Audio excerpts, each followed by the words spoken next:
আসসালামু আলাইকুম ওয়া রাহমাতুল্লাহি ওয়া বারাকাতুহু। আলহামদুলিল্লাহি ওয়া কাফা ওয়া সালামুন আলা ইবাদিহিল্লাযিনা ইসতাফা, আম্মা বা'দ। সম্মানিত দর্শক শ্রোতা, প্রিয় দিনী ভাই ও বোন, আশা করি আপনারা সকলে ভালো আছেন। আমিও আলহামদুলিল্লাহ ভালো আছি।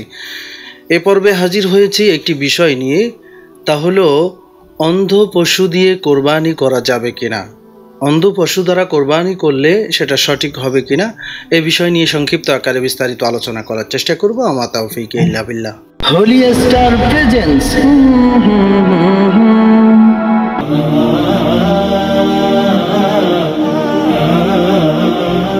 তো আমরা যখন কোরবানির জন্য পশু ক্রয় করি বা পশু নির্ধারণ করি, আর সেই পশুটি যদি অন্ধ হয়, তাহলে খেয়াল রাখতে হবে পশুর দুটি চোখ একেবারে পুরাপুরি অন্ধ, তাহলে এই পশু দ্বারা কোরবানি করা যাবে না, জায়েজ হবে না। এরপরে কোনো পশুর যদি একটি চোখ অন্ধ থাকে, একটি চোখ পুরোপুরি নষ্ট, সে একটি চোখে মোটেও দেখতে পায় না, তাহলে সে পশু দিয়েও কোরবানি করা যাবে না।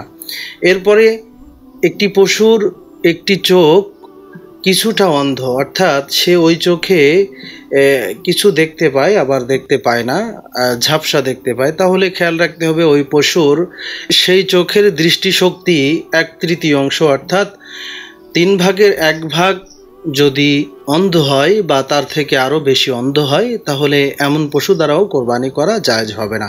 সবচেয়ে উত্তম হলো ত্রুটি মুক্ত পশু দ্বারা আমরা কোরবানি করার চেষ্টা করব। এজন্য পশু ক্রয় করার সময় পশু দেখে কিনা বা চোখ অন্ধ কিনা, তার কান, লেজ বা অন্য অঙ্গ প্রত্যঙ্গগুলো সঠিকভাবে পরিপূর্ণ আছে কিনা, এই বিষয়গুলো আমরা খুব ভালোভাবে খেয়াল করে তারপরে পশু ক্রয় করার চেষ্টা করব। আল্লাহ সুবহানাহু ওয়া তাআলা আমাদের সকলকে আমল করার তৌফিক দান করুন, আমিন।